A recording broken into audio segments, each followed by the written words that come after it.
KBS 열린 토론.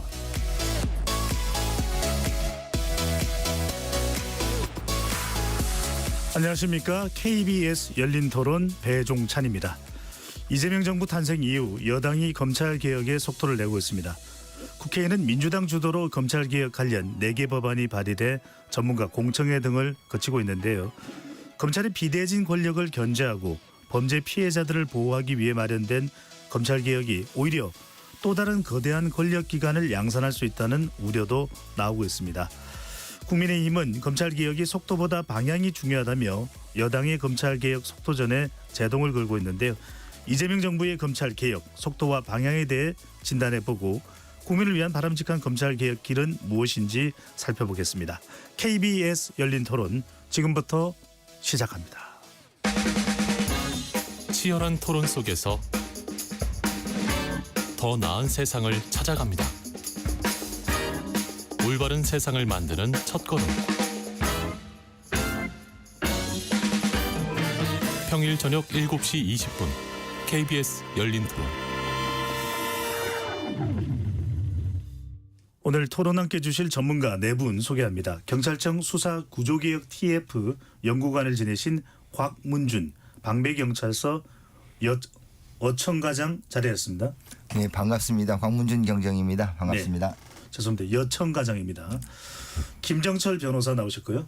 네, 김정철 변호사입니다. 네, 김필성 변호사 자리하셨습니다. 네, 안녕하십니까. 김필성입니다. 네, 양홍석 변호사 나오셨습니다. 네, 안녕하세요. 양홍석입니다. 라디오 청취율 조사 기간입니다. 02로 시작되는 전화가 오면 KBS 열린 토론 청취하신다고 대답해 주시면 감사하겠습니다.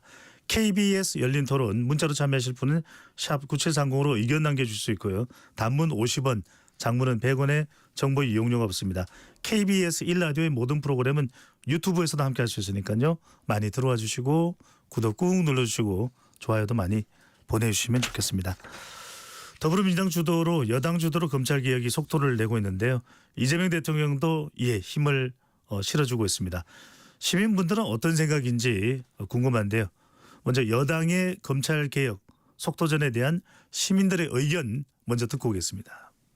지금 검찰이 검찰공화국이었잖아요, 이 나라가. 검찰이 인지수사 시작하면 죄 없는 사람도 감옥 갈 수 있는 구조였잖아요. 다 잘못됐다고 보거든요. 어느 한 곳의 기관에 힘이 쏠리면 당연히 부패가 일어나기 때문에 다 파워가 분산이 되게끔 시스템이 돌아가는 게 좋겠고. 개혁은 필요하다고 느끼고 있습니다만 너무 과한 개혁은 위험성이 있다. 너무 국가국으로 치닫고 있잖아요. 전 정부와 현 정권이. 그 한 표적으로 인해서 평준화된 검찰 개혁의 기준이 돼버리면 안 된다. 목적 의식이 너무 있는 것 같아요.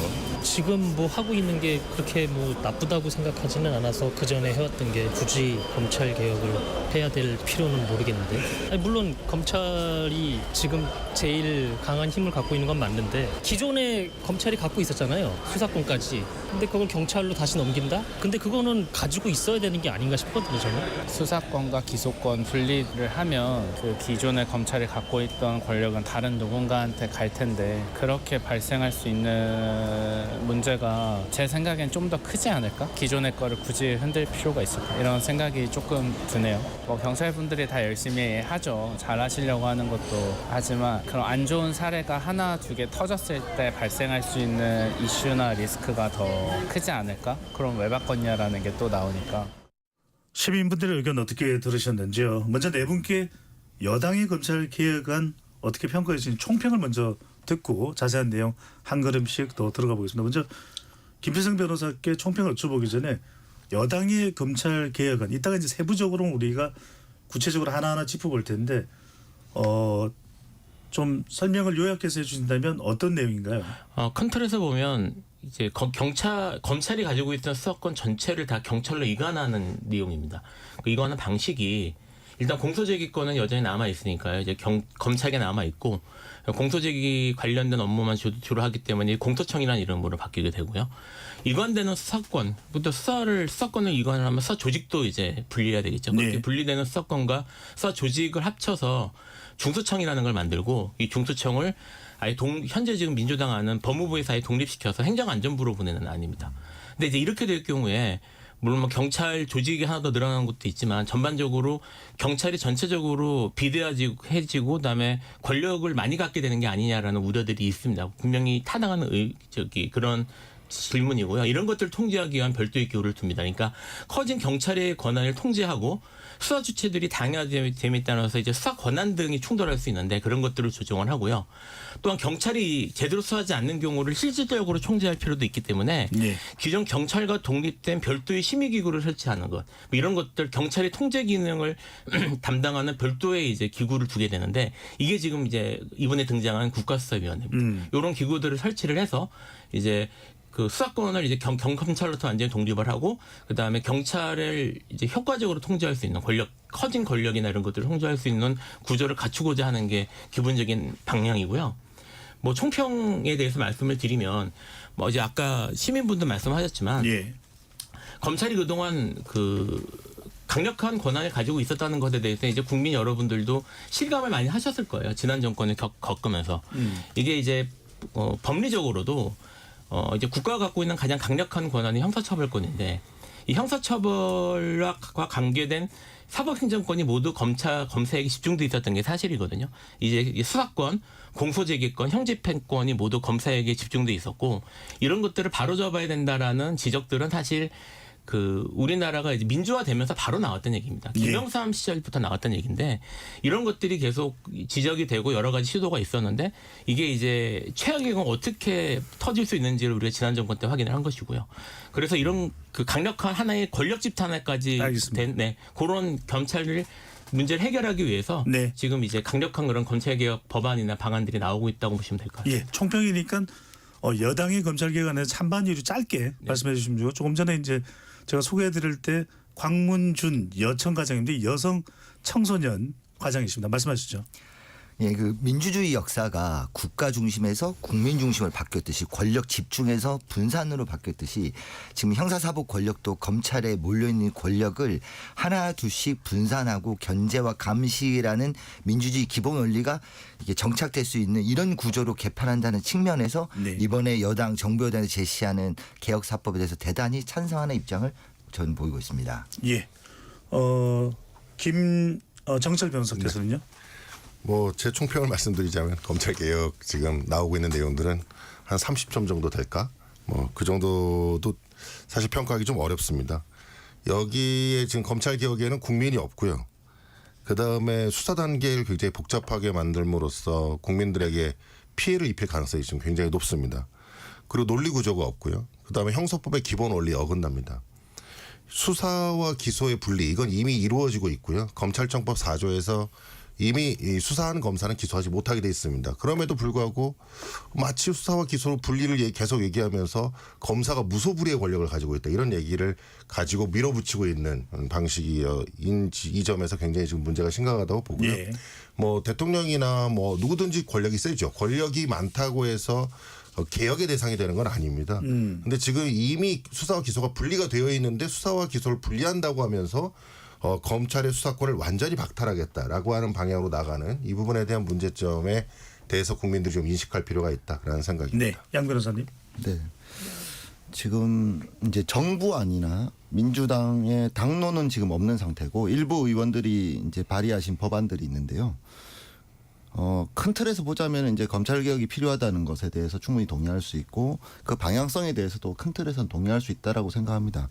그런데 문제는 검찰 개혁하겠다고 하면서 검찰 개혁과는 관계없는 국가수사위원회를 만든다거나 형사사법 시스템의 전반적인 어떤 체계와 모순되거나 충돌될 수밖에 없는 개별 제도들을 도입하는 것 자체가 검찰 개혁을 오히려 망치는 꼴이 될 것이다라는 측면에서 신중하게 검토를 해야 된다라고 저는 생각합니다. 네, 김 변호사님, 이재명 대통령도 취임 한 달 기자회견에서 검찰이 했던 정치적인 수사, 기소에 맞춘 사건 조작 언급하면서 이제 검찰 개혁 필요성을 강조했는데 김 변호사님 보시기에 검찰 개혁이 필요한 이유, 검찰 개혁의 문제점을 구체적으로 좀 이야기를 해주신다면요. 검찰 개혁 지금 여러 가지 말씀하셨는데요.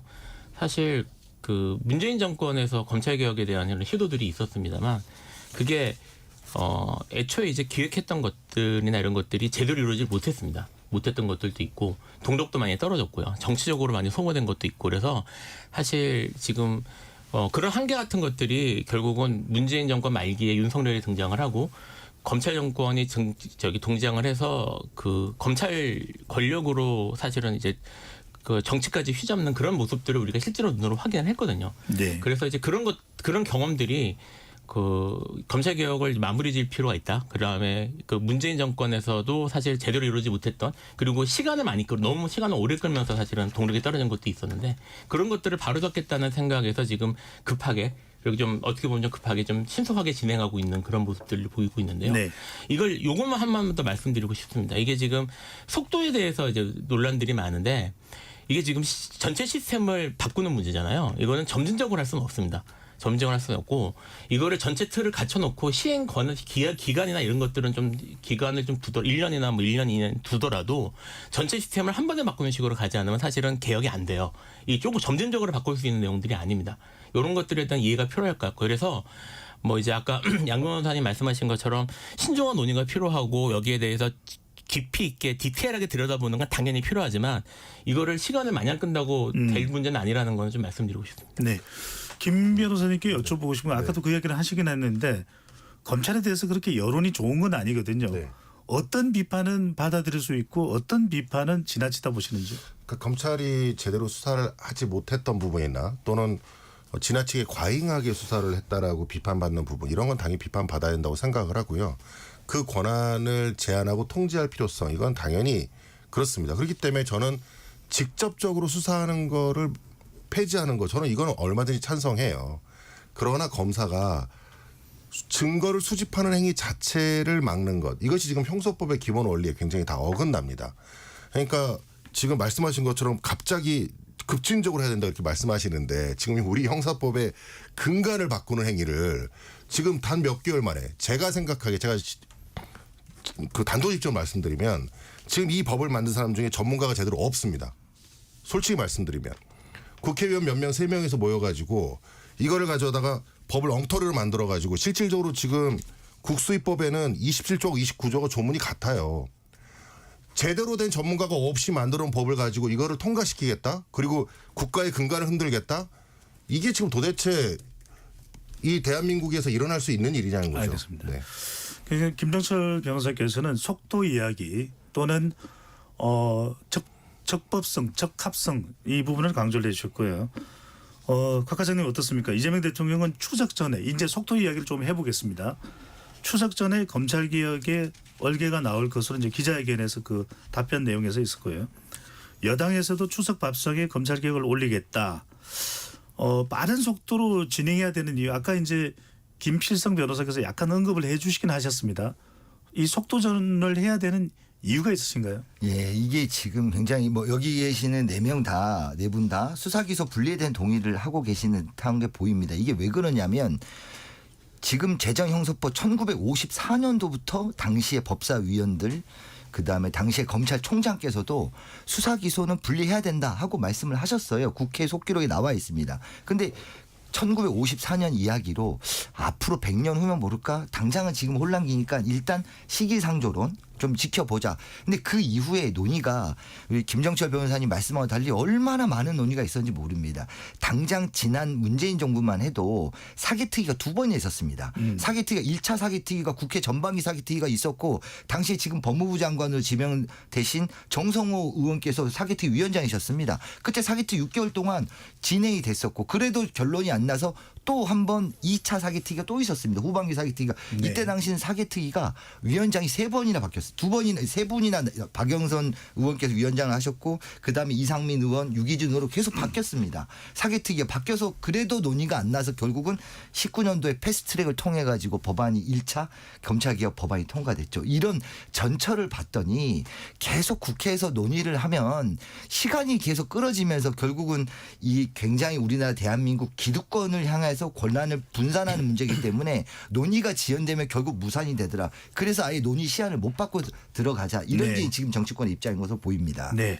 속도를 내지 않으면 용두사미로 무산될 가능성이 있다. 이 이야기 계속 네 분과 좀 나눠보겠습니다. 양홍석 변호사께서는 이 속도전 이 곽 과장께서 말씀하신 부분 어떻게 보시는지? 그러니까 속도전이라는 표현 자체는 사실 적절치 않다고 생각합니다. 그러니까 이거 속도가 빠르냐 느리냐는 상대적인 개념이거든요.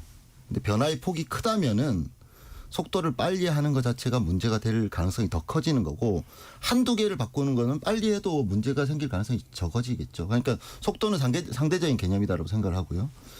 그리고 검찰개혁은 빨리 하는 게 맞을 수 있습니다. 뭐 이걸 뭐 오래 끌어가지고 뭐 굳이 뭐 부담을 갖다 우리 사회가 더 오래 뭐 이렇게 진통을 겪을 필요가 없다는 생각이 드는데 문제는 뭐냐면은 문재인 정부 때 이미 경험을 했거든요. 문재인 정부 이전에도 검찰개혁해야 된다는 논의가 많았고 방안들도 많았습니다. 그런데 문재인 정부 때 하라는 개혁은 안 하고 엉뚱한 제도 변경을 하다 보니까 결국에는 결과가 이렇게 되지 않았습니까? 검찰이 더 망쳐진 거죠. 그러니까 잘못된 방향으로 했다가는 이게 문제가 더 커진다라는 걸 이미 경험을 했습니다. 네. 그렇기 때문에 속도를 내려면은 방향이 잘 서야 된다. 그런데 방향이 지금 없거든요. 그렇기 때문에 속도를 낼 수가 없다. 지금 그게 지금 답답한 노릇이죠. 잠깐만요. 양 변호사님 조금 전에 엉뚱한 제도 변경 문재인 정부 말씀하셨는데 어떤 내용인지 잠깐 설명해 주실 수 있나요? 원래 검사의 수사 개시와 관련해서 검찰권 오남용 문제가 제일 많았습니다. 그렇기 때문에 특수수사에 대해서 문제가 많았기 때문에 특수수사를 못하게 해야 된다라는 방안들이 일반적으로 제안이 되고 있었는데 문재인 정부 때는 오히려 특수수사는 장려하고 일반 사건 처리와 관련해서는 이제 수사 기소 분리라는 형태로 다른 형태의 제도 변경을 해버렸거든요. 그래서 특수수사를 장려하다 보니까 그로 인해서 검찰권 오남용 내지는 문제들이 쭉 이어진 거 아니겠습니까? 그러니까 손을 대야 될 땐 손을 안 대고 손을 안 대도 되거나 아니면 다른 방식으로 조금 해야 될 부분을 엉뚱하게 하니까 이게 부작용이 생긴다는 거죠. 예, 양 변호사 부작용이 있는데 김정철 변호사 의견 듣고 김필성 변호사로 가겠습니다. 네. 그러면 네. 지금 추석쯤에 얼개가 나오는 것을 빠르다라고 얘기를 하고 계신데 대략 그러면 적정한 속도로 생각하시고 계신 게 있습니까? 이게 좀 속도의 문제보다는 네. 기본적인 형사소송법의 줄기를 먼저 정해야 됩니다. 그러니까 검사에게 수사권에 대한 문제, 검사가 직접적인 수사를 못한 것을 전제로 하되 대신 기소, 송치된 이후에 증거를 수집하는 수사 이런 것을 허용할 것인지에 대한 기본적인 논리를 먼저 해야 돼요. 그래야 형소법에 대한 원칙을 기본적으로 세워야 네. 그걸 토대로 해서 다른 개별법을 만들 수가 있는데 지금 진행하는 방식은 뭐냐면 개별법을 만든 다음에 형소법의 근간을 바꾸려고 하고 있어요. 그러니까 만약에 이렇게 바꾸게 되면은 형소법이 어떻게 될지 모릅니다. 지금 앞에 지금 변호사님 계시지만은 지금 증거법은 어떻게 바꿀 것이며 공소제기 후 수사의 개념은 어떻게 할 것이며 나중에 기소가 된 이후에 검사가 영장을 청구할 수 있는지 없는지에 대해서 어떻게 할 것이며 수없이 많은 논란을 낳을 수 있는 상태를 지금 가진 상태에서 개혁을 하려고 하고 있어요. 그러니까 이 부분에 대한 문제를 제기하는 겁니다. 네. 말씀도 우리가 논의를 해야 되는데 이렇게 되면 뒤죽박죽이 돼서 왜냐하면 대통령과 여당에서 추석이라고 하는 시점이 나와서 제가 여쭤보는 겁니다. 혹시 지금 김정철 변호사나 주변에서 네. 뜻을 같이 하시는 분들 중에서는 대체로 적정하다고 생각하시는 시점이 있습니까? 전 적어도 올해에는 기본적인 논의를 다 마치고 이 개혁의 방향과 그다음에 방법을 좀 구체화한 당세에서 적어도 시간을 6개월 이상 정도는 논의와 전문가들과 토론을 거쳐서 결정을 내려야 된다고 생각을 하고요. 네. 그리고 나서 개혁의 방향이 결정이 되고 나면 그때부터 속도를 내야 된다는 거죠. 네. 그러니까 준비를 어느 정도 확실하게 한 상태에서 속도를 내야지 지금 속도를 먼저 내고 방향을 나중에 잡으려고 하니까 지금 문제를 삼는 겁니다. 김정철 변호사 말씀은 6개월 이상 더 논의를 해야지 이것에 대해서 미흡한 점이 없을 것이라는 말씀을 주시는데 김필성 변호사께서는 어떻게 보시는지요? 지금 방향이나 아니면 뭐 어떤 식으로 구조를 바꿀 것인지에 대한 논의는 충분히 이루어졌다고 저는 생각을 합니다. 이게 수사기소 분리라는 기본 원칙에 대해서는 어느 정도 저는 공감대가 있다고 생각을 하고요. 그다음에 검찰이 수사권을 일부라도 보충적 수사권이라는 이름이든 어떤 수사권이라는 이름이든 일부 가지고 있을 경우에 어떤 식으로 변형이 일어날 수 있고 어떤 식으로 그것을 악용할 수 있는지는 실무에서 저도 많이 겪었고요. 뭐 수사대에서 그걸 많이 확인되거나 아니면 보도된 내용도 있기 때문에 그 수사권을 완전히 분리하고 그거를 경찰로 모두 넘기는 방향으로 가야 된다는 것에 대해서도 사실은 저는 어느 정도 국민적 공감대도 형성됐다고 생각을 합니다. 지금 윤석열 정권을 거치면서.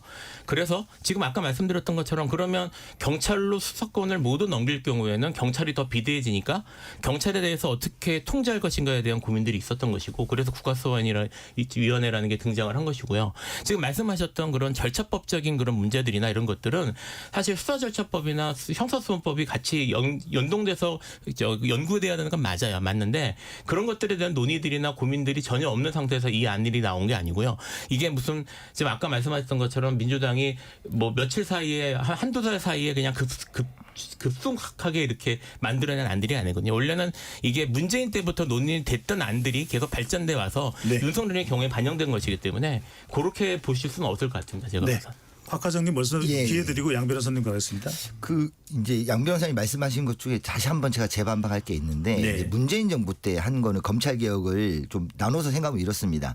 전체 사건의 99%는 지금도 경찰청을 포함한 경찰 기관들이 담당을 하고 있습니다. 경찰, 해양경찰, 여러 특사경들이 담당하고 그중에 이제 경찰 포션이 제일 크죠. 90%는 경찰, 나머지 9%를 다른 여타 기관들이 하고 있고 예. 1%가 검찰이 하는 겁니다. 근데 문재인 정부 때 했던 거는 99%의 수사를 검찰 조직이 영장 청구권이나 수사 지휘권 이런 식으로 마음대로 주무르는 거를 막는 것에 집중을 한 겁니다. 거기에 대해서는 저는 대단한 개혁의 성과가 있다고 생각합니다. 그런데 그때 당시도 문제 제기했던 게 그럼 나머지 1%에 대한 검찰의 직접 수사 연간 한 16,000건 정도 됩니다. 이 16,000건으로 전국을 뒤흔드는 정치적 사건이 있으니 이것도 역시 문제 제기를 계속 뭐 경찰도 여러 전문가들이 했습니다. 근데 거기에 대한 해법으로 제시한 게 김정철 변호사님 말씀 잘하셨습니다. 검찰 내 수사 기소 분리입니다. 그렇게 해서 그때 만든 법이 검찰청법 4조가 그때 만들어졌습니다. 저희는 안 된다. 이걸로는 부족하다. 양 변호사님도 그때도 이걸로는 부족하다. 물론 그 99%에 대한 거의 해석은 양 변호사님은 부정적이고 저는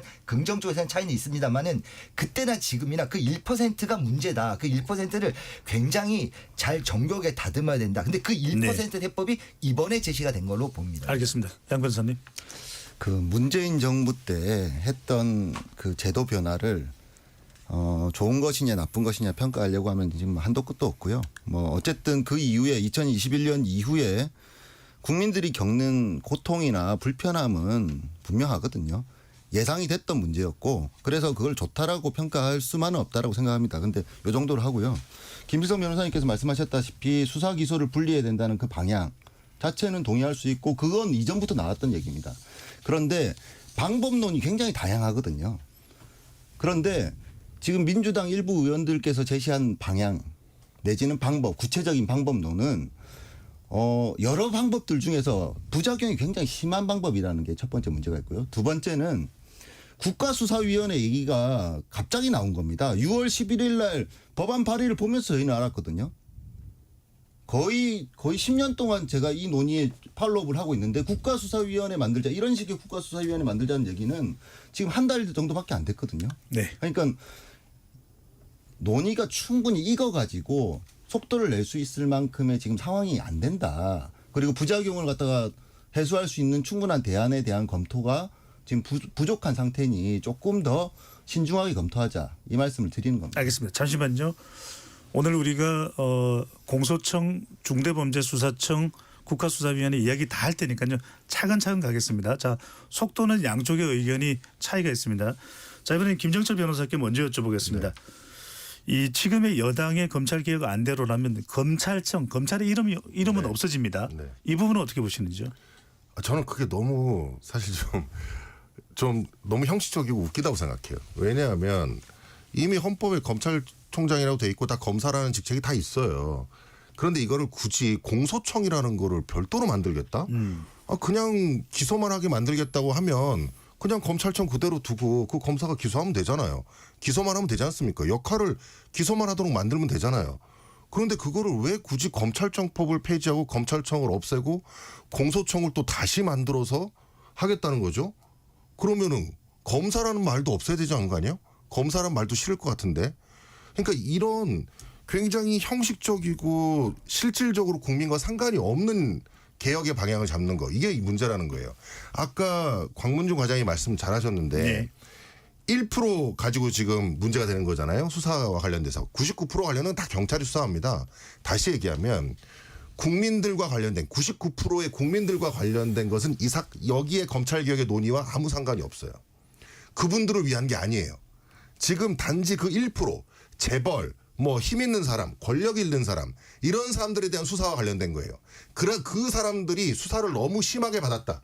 그 사람들이 수사권을 남용을 해가지고 검찰이 수사를 남용해서 이 사람을 너무 괴롭혔다. 지금 이걸 가지고 지금 얘기하고 있는 거예요. 알겠습니다.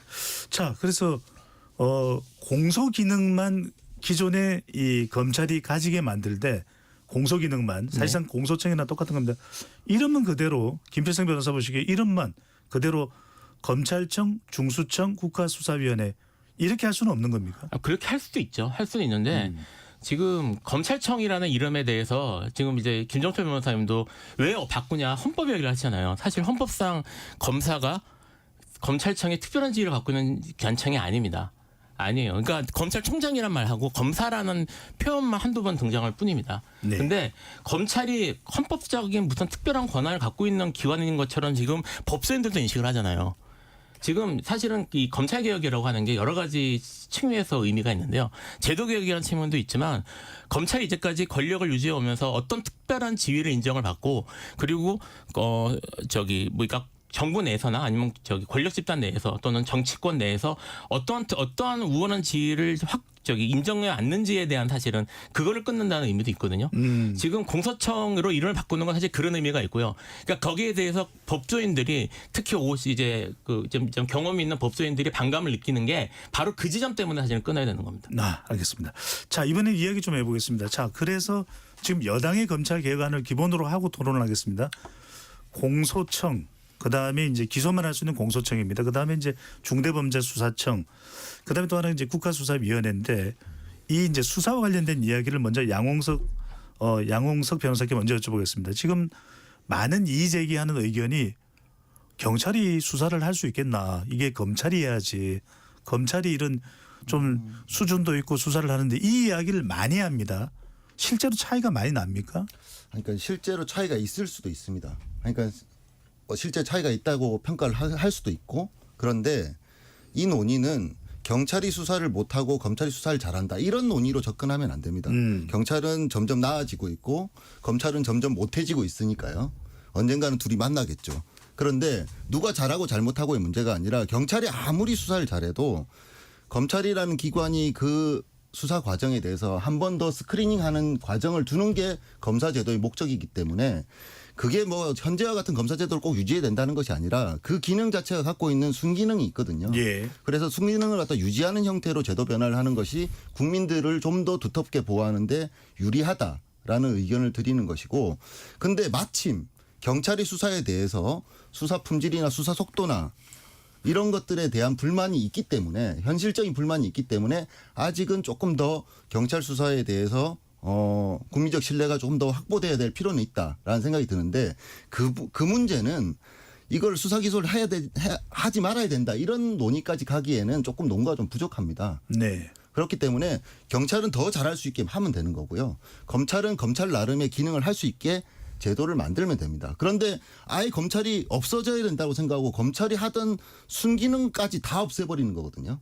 이것이 문제라는 거죠. 곽 과장님 어떻게 보십니까? 지금 많이 이 여당의 검찰 개혁에 대해서 이의 제기하는 쪽에서는 검찰이 기존에 가지고 있었던 노하우, 경제범죄 수사라든지 이런 부분에 대한 역량을 다 왜 사라지게 만들고 또 경찰의 수사 능력이 검찰의 판단 능력 이런 데 못 미친다는 이야기를 자꾸 하고 있거든요. 어느 정도 차이가 납니까? 아닙니까? 이거 제가 진짜 말씀드렸어요. 이번 그 민주당에서 제시한 개혁사법은 경찰의 중대범죄 수사 문제하고 하나도 관련이 없습니다. 전혀 양 변호사님 아시니까 저렇게 말씀하시는 거예요. 지금 김 변호사님도 말씀하셔서 헷갈리는 게 경찰에 관련된 게 이 경찰청 소속의 경찰을 말하는 게 아닙니다. 전체 수사라는 수사기관을 의미하시는 게 통칭해서 하는 의미고 이번에 그러니까 다시 중대범죄 문제로 돌아가면 1%에 있는 문제는 지금 중대범죄를 이전에는 어떻게 관리하고 있냐. 경찰청에 소속으로 되어 있는 시도경찰청마다 광역범죄수사대 영화 베테랑에서 나오는 이런 광역범죄수사대에 있는 뭐 그 광역범죄수사대 내에 있는 뭐 사이버 범죄 수사대, 반부패 범죄 수사대, 경제 범죄 수사대 이렇게 직접 수사하는 부서들이 있습니다. 이 사람들이 경찰관들 중에서 엘리트 경찰관들이 한 2,500명 정도 그걸 담당하는 사람들이 있고 그다음에 공수처가 있고 그다음에 검찰의 특수부라 소위 말하는 직접 수사하는 부서들이 있고 또 마약 이런 검찰이 직접 수사하는 기능이 있는데 이 논의는 원래 문재인 정부 때 했었습니다. 그래서 경찰이 잘할 수 있냐 없냐 해가지고 경찰은 잘할 수 있으니 검찰이 직접 수사 완전히 폐지하고 다 경찰로 이관해 주세요 했는데 그게 문재인 정부 때 안 된 겁니다. 그럼 이번에는 어떻게 된 거냐? 이번에도 경찰에서는 이번에 논의는 경찰 참여한 적이 없지만 경찰로 주겠다는 게 아니라 경찰 당신들이 성장할 때까지 우리 못 기다리겠어. 검찰이 못 기다리니까 지금 당장 해야 되겠어. 그래서 경찰한테 중대범죄 수사권 이양하는 게 아니야. 경찰청을 이양하는 게 아니라 우리는 검찰에서 중대범죄 사람들 떼다가 중대범죄 수사청을 만들 거야. 거기서 할 거야. 그러면 경찰청에 있는 광역범죄수사단하고 공수처하고 중대범죄수사청하고 셋이 경쟁해. 거기다 가끔 생기는 이런 특검들이랑 이렇게 해서 중대범죄 경쟁해서 한번 해봐. 그렇게 경쟁해서 하다 보면 니네들끼리 싸울 수 있네. 경합이 될 수도 있네. 이번에 특검 때 내란 때 그랬지 않습니까? 그러면 그걸 누가 한번 중재를 해줘야 되겠네. 그래서 생긴 게 국가수사위원회인 겁니다. 무슨 말인지 알겠습니다. 그러니까 중대범죄수사청에도 검찰 인력들이 올 수 있다 이 말씀을 하시는 거죠. 자, 그런데 조금 전에는 공수처, 경찰청, 중수청, 중대범죄수사청이 다 만들어진다면 특검까지 경쟁을 할 것이다 말씀 주셨는데 자칫 이 수사가 고여버리면 어떻게 됩니까? 교통정리를 누가 할 수 있습니까? 그래서 저도 국가수사위원회의 중요한 기능 중에 하나가 그렇게 경합되는 것을 조정하는 역할하고 그다음에 수사기관에 대한 관리 감독 기능이 두 가지 가장 큰 핵심입니다. 거기에 대해서 이제 양 변호사님은 좀 더 신중해야 된다를 언급하고 계시고 저도 신중해야 된다는 것 자체는 동의를 합니다. 근데 국가수사위원회의 가장 큰 기능 중에 하나가 이런 문제들을 조정을 하는 거 이게 되게 중요한 거고요. 알겠습니다. 일단 좋게 이야기를 하셨는데 김필승 변호사께 여쭤보고 김정철 변호사로 가겠습니다. 또 하나가 뭐냐면 아까 그 이야기를 하셨거든요. 이 공소청 기소만 기존에 이 검찰이 할 수 있게끔 해놓으면 항소하거나 이럴 때 수사를 조금이라도 해야 되지 않느냐. 그래야 뭐 이게 보완도 되고 이 말씀을 주셨고 그 부분이 상당히 또 지금 여당의 검찰개혁에 대한 이견을 내는 데 있어서 핵심이기도 하거든요. 이 부분 어떻게 보시는지. 그러니까 항소하면서 수사라는 건 아마 그렇게 말씀하신 건 아닌 것 같고요. 항소해서도 공소 유지를 하기 위해서 증거를 추가로 수집할 수 있죠. 그래서 검사가 추가로 증거를 모아서 법원에 제출하기도 하고요. 지금 말씀하시는 게 그러니까 공소 제기 후 수사를 적극적으로 하겠다는 말씀은 아니신 거잖아요. 아니죠. 증거를 수집하는 거죠. 그런데 이거를 수사권을 아예 잃어버리면 수사의 개념에는 그 증거를 수집하는 걸 수사라고 하는데 지금 여당이 추진하는 이런 내용대로 되면 애당초 검사는 아예 증거 수집을 못하게 됩니다. 그게 형사소송법 기본 원칙이 그 공소 제기 후에는 기본적으로는 적극적 수사를 하지 않는 게 기본 원칙입니다. 지금 그러니까 적극적 수사를 얘기하는 게 아니잖아요. 그러니까 그걸 소극적으로 증거를 수집하는 것도 못하게 하는 것이냐를 제가 묻는 거예요. 이 부분에 대해서 제가 원론적인 얘기를 할게요. 하겠습니다. 그게 못하게 하는 게 원칙입니다. 지금 하려는 게 목표고요. 수사 만약에 이제 송치 이후에 보완 수사나 추가 수사가 할 경우 이거 필요한 경우에는 보완 수사 요청을 국가수사위원회를 통해 가지고 요청을 하면 거기서 취합해서 처리하는 식으로 현재는 구조가 만들어질 것으로 알고 있습니다. 다른 얘기를 하시는 거예요. 제가 묻는 거하고. 아니요. 지금 공소제기 후 수사를 정말 말씀하시는 거면 그거는 얘기가 좀 달라집니다. 공소제기 후 수사를 실무에서 얼마나 한다고 생각하실지 모르겠는데 그거를 확보하기 위해서 한다는 건 현행 형사소송법 기본 원칙하고도 안 맞는 거예요. 알겠습니다. 김 변호사님은 안 된다고 말씀하시고 김정철 변호사 말씀하시고 곽과정님으로 가겠습니다. 일단 검사가 공소를 제대로 유지하려면 굉장히 복잡한 사건들의 경우에는 중간중간에 사건에 대한 증거를 추가로 수집할 수가 있습니다. 그럼 추가로 증거를 제출할 수 있어야 되는데 지금 김필성 변호사님 말씀에 따르게 되면 수사권이 없는 사람이 증거를 수집하는 순간 위법 수입 증거가 됩니다. 네. 그러면 증거 능력이 없겠죠. 없어야죠. 영원히 증거 능력을 배제해야겠죠. 네. 그러면 어떻게 검사가 공소를 제대로 유지할 수 있겠어요. 자, 그러면 말씀하신 거에 따라 다시 그럼 경찰에다가 보완 수사를 내려보냅니까? 이게 공소를 유지하려고 하다 보니까 이런 부분이 부족하네. 살인범이 지금 검찰에서 기소해서 재판하는 도중에 보니까 증거가 부족한데 아주 중요한 증거를 지금 발견할 수 있는 상황이 됐어요. 그러면 다시 경찰한테 요청해야 되나요?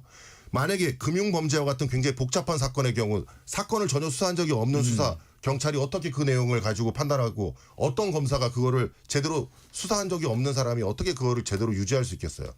지금 이제 저희가 지금 이제 수사 구조에 대한 얘기를 하는 거지 절차에 대한 얘기를 하고 있지는 않아서 지금 근데 수사 절차 같은 경우에 오히려 지금 실무상 검사가 수사 공판 도중에 한참 지난 이후에 새로운 증거를 내서 수사권을 방어권을 침해하는 경우가 훨씬 문제가 많이 되고요. 그래서 학계 내에서는 영미법 절차에서 얘기하는 디스커버리나 이렇게 제출할 수 있는 그러니까 증거를 제출할 수 있는 기한을 한정적으로 끊자는 논의들이 있습니다. 사실 형사소송법 개정안이 만약에 논의가 되면 그 부분을 적극적으로 도입을 하는 것까지 지금 논의가 돼야 될 상황인데 지금 말씀하시는 거는 오히려 그거를 이후에 더 수사를 할 수 있도록 방법을 마련해 줘야 된다는 말처럼 들려서 저는 이건 좀 네. 그러니까 이건 네. 제가 잠깐 짧게 말씀드릴게요. 네. 이제 말씀하는 거는 당사자의 지위. 그러니까 다시 얘기하면은 피의자로 수사의 객체였다가 피고인으로서 당사자 지위가 됨으로써 인해서 공판 중심주의 때문에 어떤 적극적인 수사나 이런 것들은 제한돼야 됩니다. 그래서 공소 제기 후 수사가 대폭 제한돼요. 제가 말하는 것은 공소 제기 후를 적극적으로 수사를 하는 것이 아니라 증거를 하다 보니까 재판 과정에서 이런 것들이 새로운 것들이 나올 수 있습니다. 예를 들어 연구 결과가 새로 나온다든지 뭐가 새로 나온다든지 뭐 자기가 어떤 이 공소 유지하는 과정에서 여러 가지 검토를 해보다 보니까 발견을 한 새로운 증거들이 있어요. 그럼 그런 증거들을 수집할 수가 없는 거예요. 수집하는 순간 위수중이 된다는 거 아니겠습니까? 영미법은 그렇게 가잖아요. 잠깐만요. 두 분의 의견이 좀 일치하지 않는데 순서상 곽 과장님 갔다가 양 변호사님 가겠습니다. 네. 제가 이 부분을 우리 청취자들이 좀 알아듣기 쉽게 제가 다시 한번 정리해드리겠습니다. 좀 말씀이 너무 이제 두 분 다 이해는 하지만 너무 말씀 어렵게 하셔가지고 이게 경찰이든 어쨌든 수사기관에 수사를 해요. 그러면 검사한테 전 세계 어느 나라 영미법계든 대륙법계든 검사한테 갖다 줍니다. 그러면 이것을 재판에 갈지 말지를 정한단 말입니다. 근데 이번에 지금 김정철 변호사님의 문제점은 저도 동의를 합니다. 그 문제가 있어요.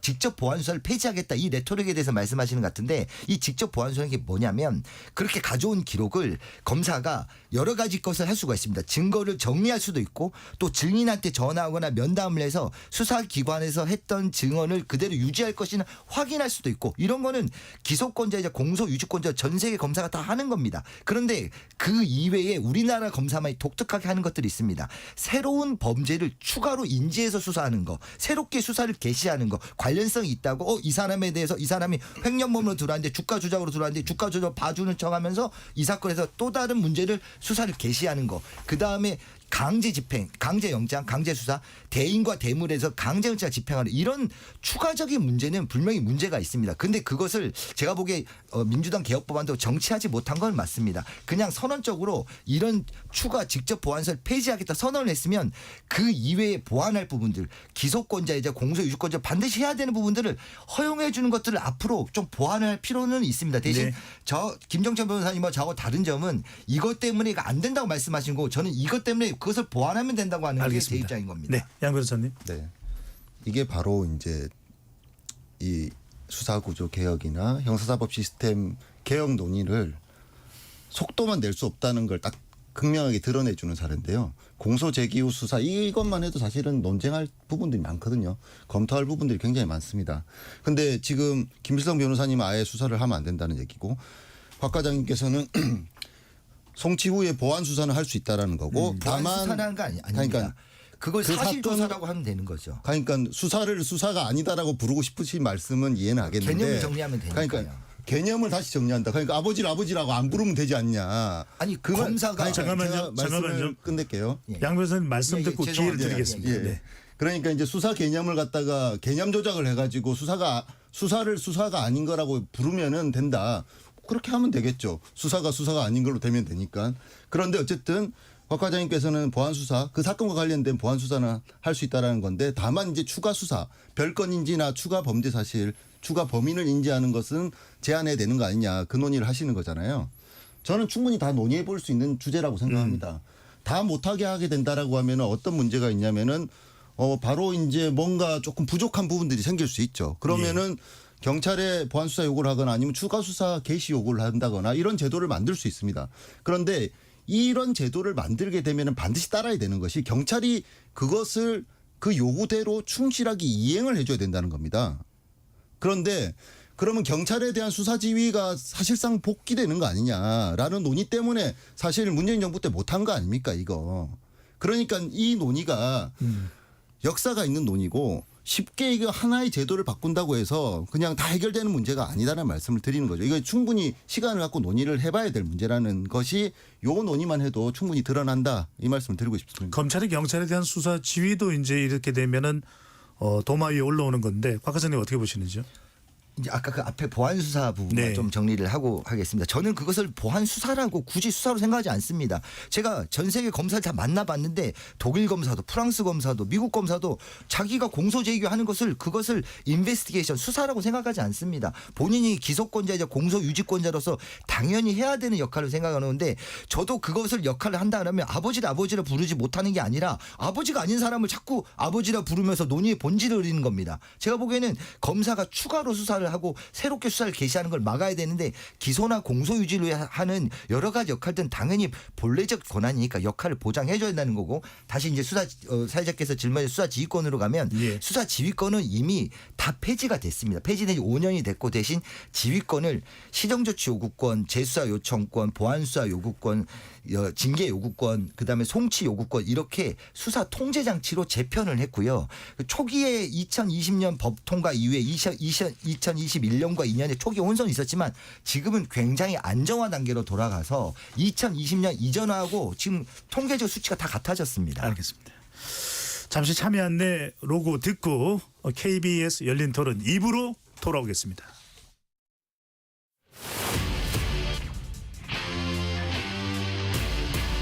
토론에 정답은 없습니다. 토론이 세상을 바꿀 수도 없습니다. 하지만 질문은 새로운 세상을 만들 수 있습니다. 질문으로 올바른 세상을 만드는 첫걸음 KBS 열린 토론.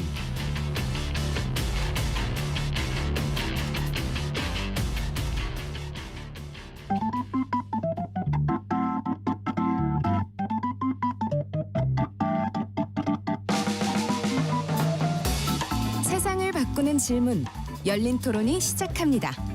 KBS 열린 토론은 언제나 열려 있습니다. 단문 50원, 장문 100원의 유료 문자 샵 9730 그리고 KBS 어플리케이션 콩으로 여러분의 의견을 남겨주세요. KBS 열린 토론 2부 이어가겠습니다. 여당의 검찰개혁 그 방향과 속도에 대해서 토론해보고 있는데요. 스튜디오에 김정철 변호사, 김필성 변호사, 양홍석 변호사, 곽문준 방배경찰서 여성 청소년 과장 네 분과 함께하고 있습니다. 자, 이 여당의 검찰개혁 내용을 보면 전반적으로 이제 검찰 권한은 좀 약화시키고 경찰의 역할은 좀 강화되는 이런 것을 볼 수 있는데 곽 과장님 이제 뭐 한테 먼저 여쭤봐야 될 것 같은데 이렇게 되면 검찰은 말 그대로 이제 이 권력은 약화되지만 경찰이 비대화되는 거 아닌가 우려도 있지 않을까요? 뭐 아까 말씀드린 이 법안 자체는 아니지만 상대적으로 그런 측면이 있는 건 사실입니다. 그거 관련해 가지고 계속 하던 논의가 뭐 경찰위원회의 실질화랄지 또 예. 자치경찰제를 좀 더 효율성 있는 제도로 설계한다 할지 또는 이제 이번에 신설되는 국가수사위원회를 통해서 경찰 수사를 좀 통제하는 역할을 만든다 할지 이런 논의들이 같이 진행 중에 있고요. 이미 시작된 것들은 자치경찰제나 경찰위원회 실질화 이미 시작이 됐고요. 논의도요. 네. 양 변호사님 이 특별사법경찰관리공백 부분을 지적한 내용이 있던데 지적하신 바가 있던데 어떤 이야기입니까? 특별사법경찰관리공백. 특별사법경찰관이라고 해서 네. 예를 들어 관세나 뭐 민생 사건 관련해서 공무원들이 특별히 수사권을 부여받아서 수사를 하는 경우가 있습니다. 그런데 이런 특별사법경찰의 경우에는 검사가 지금 현재도 지휘 감독을 다 하거든요. 수사 전반에 대해서. 그런데 지금 민주당 일부 의원님께서 발의한 법안에서는 그걸 아예 못하게 만들었습니다. 그러면은 검사들이 하는 그 기능이 그럼 어디로 가야 되는지가 정해져야 되는데 특별사법경찰관에 대한 수사 관련된 지휘 감독은 그래도 특별히 문제없이 그동안 잘 되어 왔다라고 평가되는 부분이거든요. 그런데 이걸 그냥 수사권을 그냥 아예 검사의 수사권을 드러내 버리니까 이것도 못하게 되는 것 아니냐. 그럼 이걸 어떻게 할 것이냐에 대한 대책이 나와야 되는데 지금 민주당 법안엔 대책이 없어서 그 네. 부분에 대한 이제 지적을 했던 것이고요. 아마 어떤 방식으로든지 검찰이 공소청에서 하든지 아니면 법무부로 하든지 뭔가 대책은 나올 겁니다. 그런데 이제 그게 본질적으로 검사에게 수사권을 아예 박탈하자는 논의 때문에 더 이상 공소청 검사가 못하게 되는 게 아니냐 이런 논리적 모순에 빠질 수 있다 그런 지적을 한 것이죠. 네, 김필승 변호사 이 내용이 빠진 이유가 있을까요? 사실 빠지지 않았고요. 말씀을 먼저 드리면 사실은 이제 요 안을 처음 만들고 디자인할 때 특별사법경찰 문제는 같이 논의가 됐습니다. 이거는 원래 특사경 문제는 문재인 정권 때부터 사실 그 수사개혁 구조의 개혁에서 중요하게 다뤘던 문제고요. 지금 말씀하신 양 변호사 말씀하신 거고 제가 법안을 제가 만든 건 아니니까 법안에서 빠졌나 싶어서 봤는데 국가수사위원회가 하는 걸로 돼 있거든요. 지금 국가수사위원회 20조 1항 14호에 수사에 관한 특별사법경찰관리 지휘에 관한 업무의 조정 감독이라고 돼 있어 이 관련된 내용들이 국수위로 이관돼서 국수위에서 처리하는 걸로 현재 법안을 마련돼 있습니다. 국가수사본부가 아니라 국가수사위원회에서 정리를 한다는 말씀이시죠? 예, 하던 역할을 하는 것이죠. 그러니까 법안을 이제 그렇게 만들면 오해가 생길 수밖에 없는데요. 실제로 지휘 감독한다라고 그럼 써두셔야 되는데 그 업무의 조정이라고 써두셨거든요. 그러니까 국가수사위원회가 그러면 실제로 그럼 집행기구가 되는 건데 그런 국가수사위원회를 만드는 것으로 법안을 만드셨다고 하면 그 자체도 사실은 문제가 있지만 법안상으로는 지금 그 지휘 감독 기능이 그 규정, 그 호에 따라서 될 수가 없게 지금 만들어 놓지 않습니까? 그러니까 바뀌어야 될 것 같습니다. 그럼 네.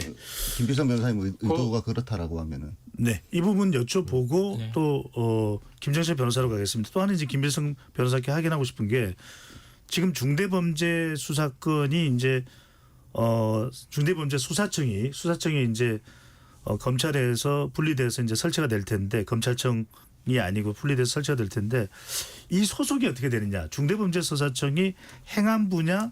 법무부 소속이냐 이거는 결정이 됐습니까? 지금 민주당 안은 행안부로 보내는 거고요. 이제 그 전에 냈던 조국혁신당 안은 아마 법무부로 가는 걸로 알고 있습니다. 근데 이제 민주당에서 이거를 행안부로 결국은 민주당에서 안이 나온 이유는 이게 지금 아까 이제 좀 어느 정도 얘기가 나왔지만 현재 중대범죄수사청의 실질적인 형성은 아마 그 현재 좀 검찰청에서 수사 인력과 수사 권한을 독립시켜서 이제 분리시키는 방식으로 만들어질 가능성이 높은데요.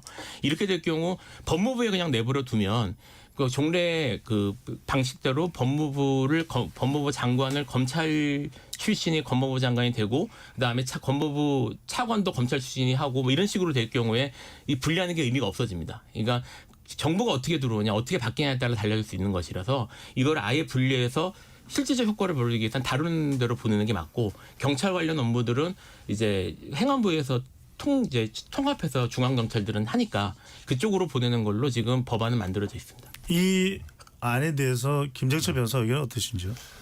제가 지금 이번 법안의 전체적인 그림을 봤을 때 우려가 되는 부분은 뭐냐면 우리가 이미 지금 검찰이 정치화되는 부분에 대해서 굉장히 우려를 하고 그거에 대한 문제점을 많이 목도했지 않습니까?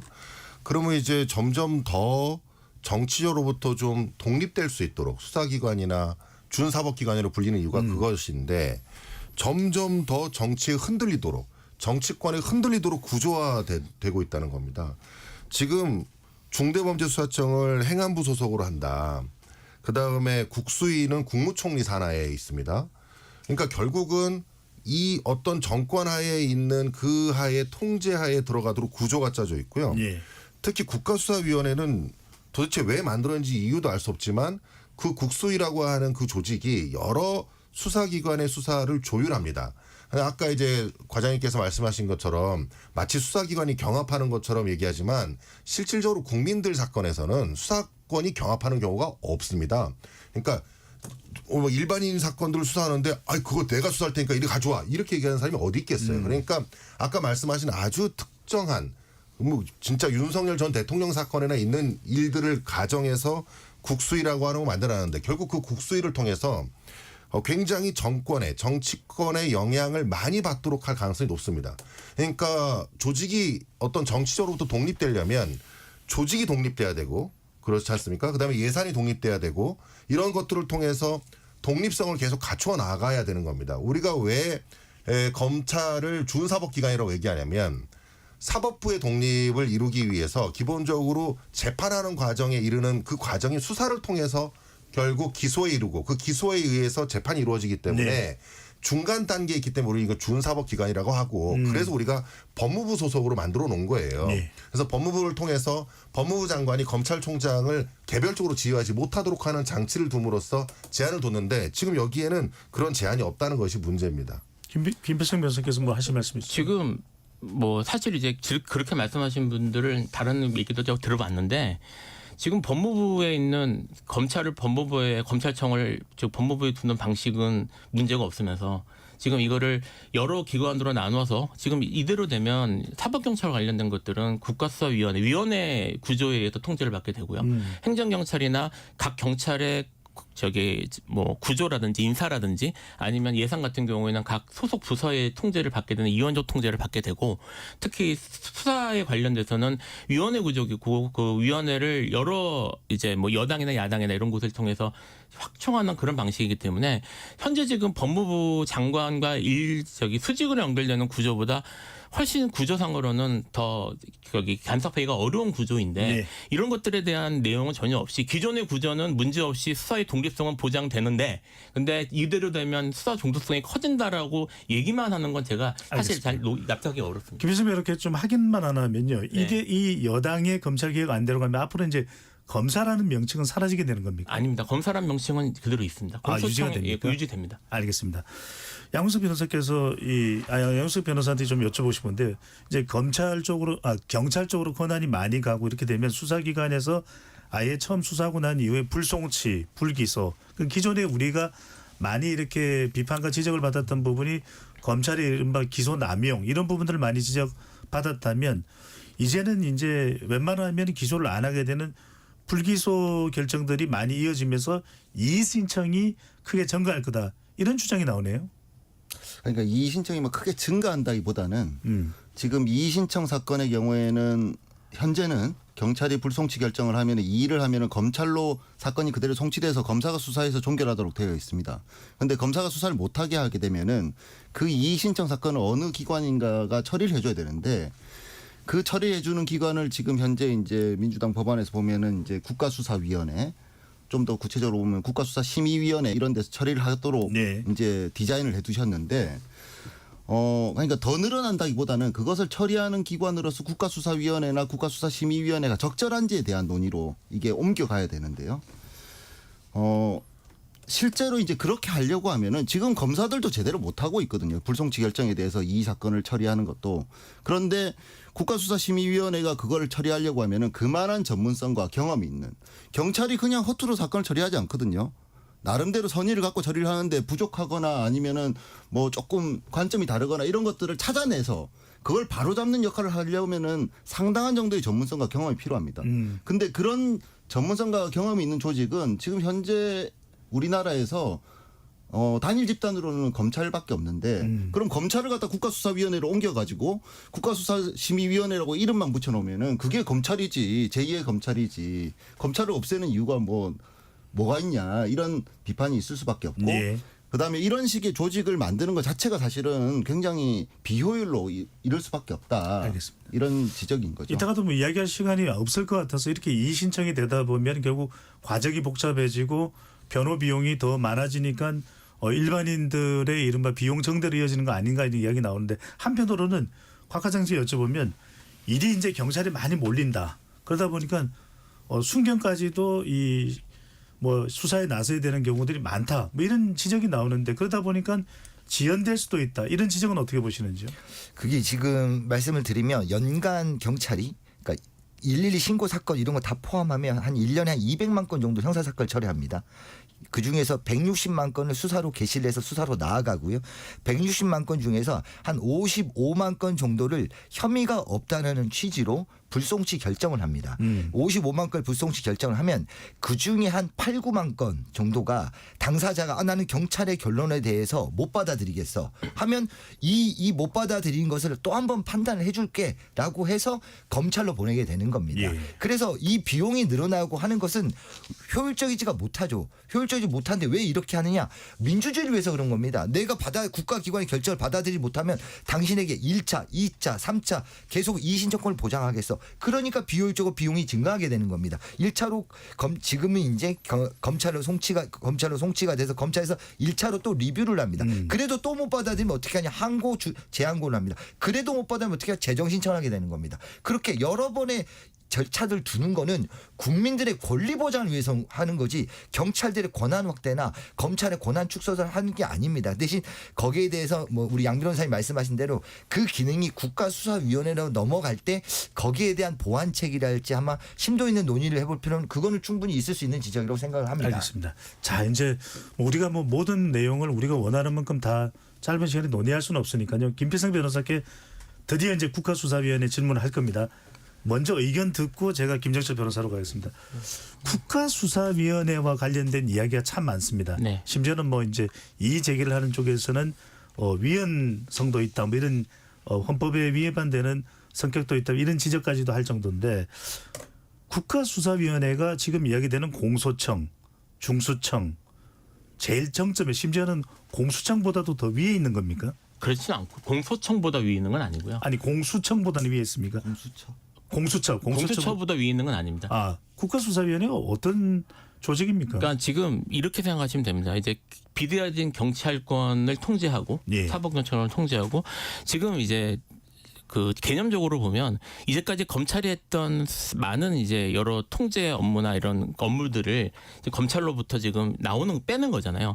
빼는 업무들을 그러니까 경찰을 통제하는 업무들을 경찰에서 뺏겨고 누군가를 담당을 해야 되는데 이 담당할 주체를 경찰수사위원회라는 방식으로 만들어서 거기서 이제 전담하게 만드는 겁니다. 이게 사실 뭐 그 국가수사위원회라는 이름이 뭐 이제 공개적으로 논의되는 건 오래되지 않은 건 맞는데요.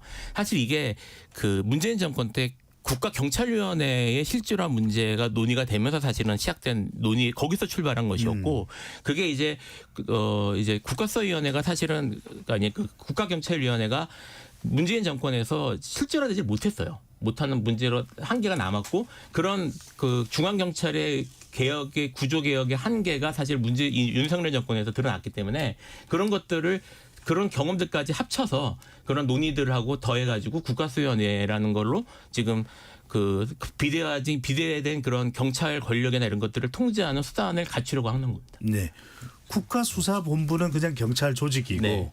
국가수사위원회는 그 위에 있는 중대범죄수사청과 이런 다 관리를 하는 그렇죠. 그 기능이 있는 거죠. 거기 사법경찰 파트를 이제 통제하는 거죠. 예, 양 변호사님. 네. 뭐 곽 과장님도 잘 아시겠지만 문재인 정부 때 이제 경찰 개혁 논의에 저도 뭐 어쨌든 한 자리 참여를 했었고 한데 국가경찰위원회의 실질화 문제는 국가수사위원회하고는 전혀 관련이 없습니다. 이 국가수사위원회는 법무부, 행안부, 해수부, 그다음 국가경찰위원회, 지금 현재 만들어져 있는 시도경찰위원회의 기능을 다 합친 거예요. 지금 수사 관련, 그다음 정책 기능, 그다음 감찰 기능. 도대체 이런 기구를 갖다가 상상이나 저는 해볼 수 있는가라는 생각이 듭니다. 이거는 민주국가에서는 있을 수 없는 기구라고 생각이 들고 어떻게 이렇게 비대한 권한을 갖다가 다 모아서 권한을 집중시켜서 수사와 관련해서도 어떻게 하냐면은 수사 중에도 언제든지 관여할 수 있게 되어 있고 가서 그 사무실에 가서 서류도 내와라. 그다음에 수사하는 사람들 조사도 할 수 있고 그리고 징계도 해버릴 수 있고 검찰도 지금 이렇게 못하거든요. 옛날 검찰도 이렇게 못했습니다.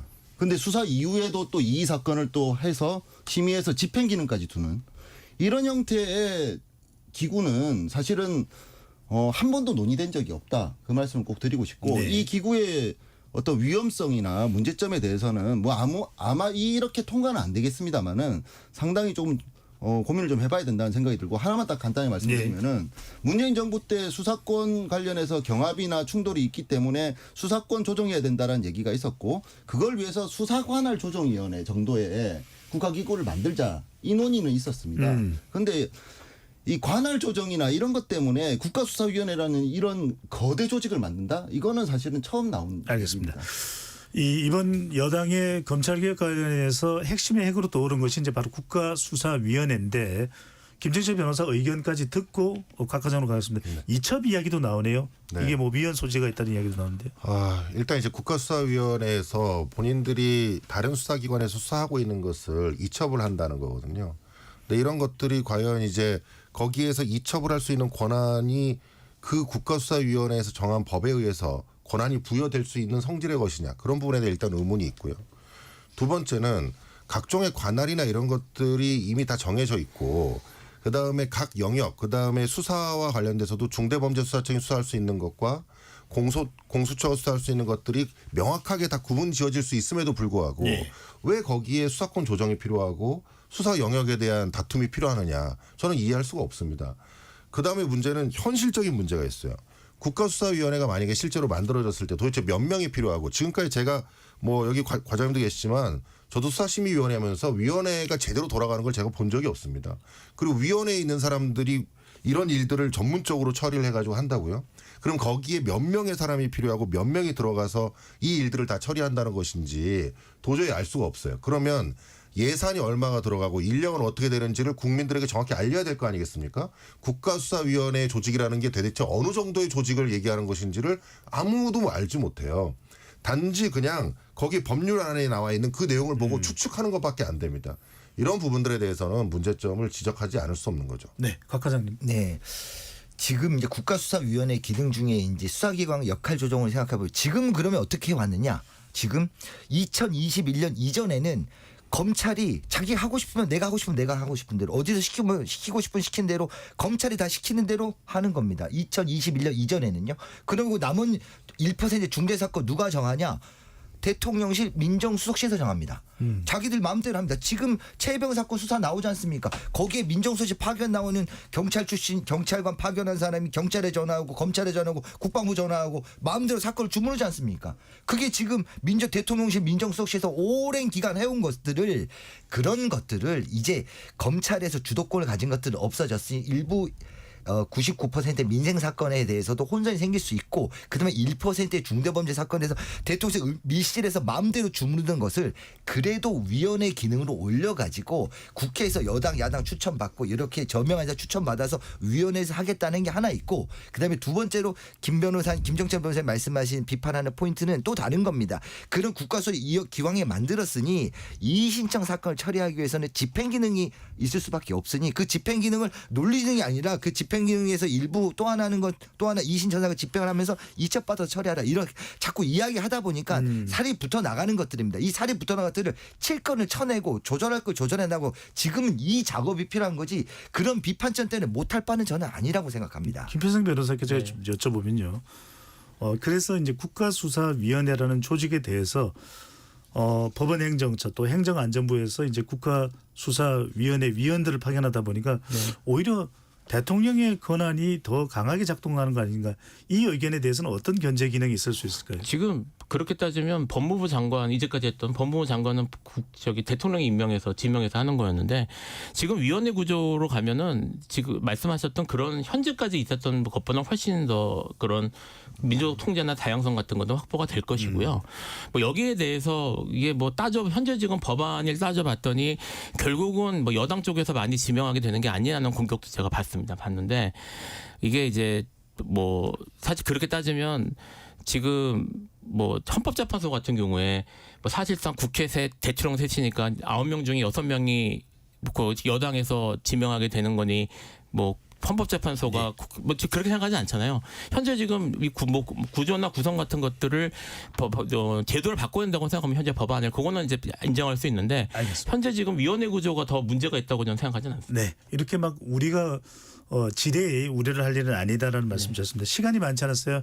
KBS 열린 토론, 이 검찰개혁 과제와 관련돼서 중요한 의견들 내부 나누고 있는데 끝으로 1분씩 시간을 드릴 테니까, 그렇다면 이 상당히 속도도 내고 있고 방향도 설정이 되고 있는 이 상황에서 어떤 점을 염두에 둔 개혁을 해야 될지 한 분씩 1분 내로 말씀해 주시죠. 먼저 양 변호사님부터요.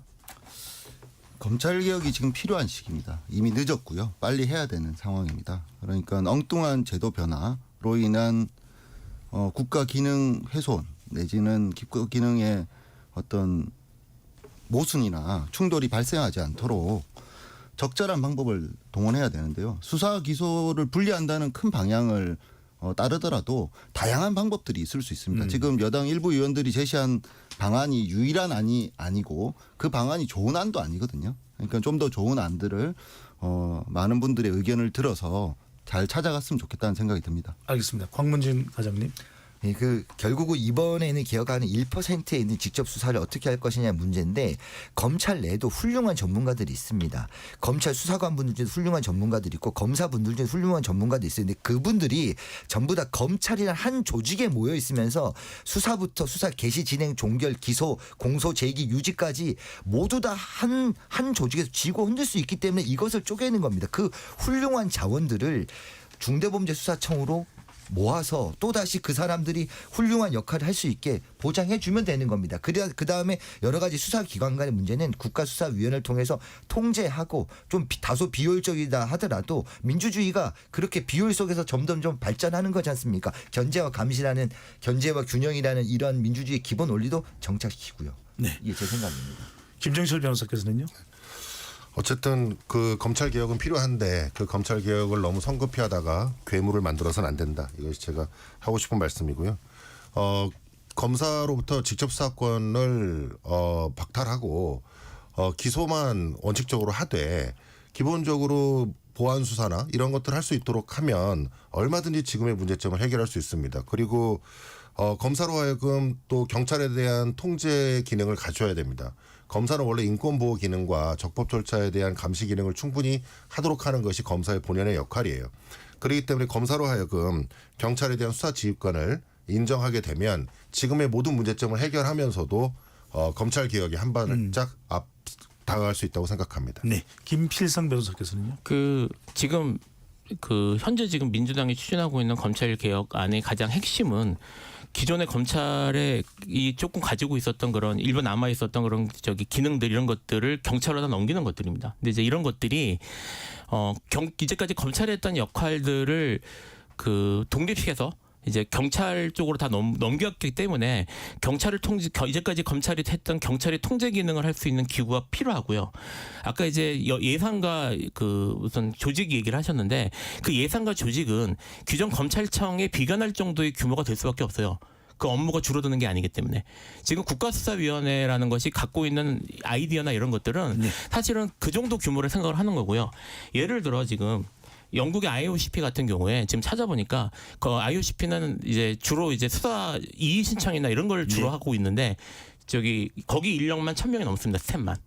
그러니까 지금 현재 국가수사위원회가 생각하는 규모는 지금 검찰청과 비견할 수 있는 조직이라는 거. 그다음에 그런 식의 조직이 우리나라에만 좀 처음 얘기되는 게 아니라는 건 미리 좀 말씀드리고 싶습니다. 알겠습니다. 계속해서 생산적인 논의가 필요할 것으로 보입니다. KBS 열린 토론 이것으로 모두 마무리하겠습니다. 네 분 토론 고맙습니다. 네, 감사합니다. 지금까지 KBS 열린 토론 배종찬입니다.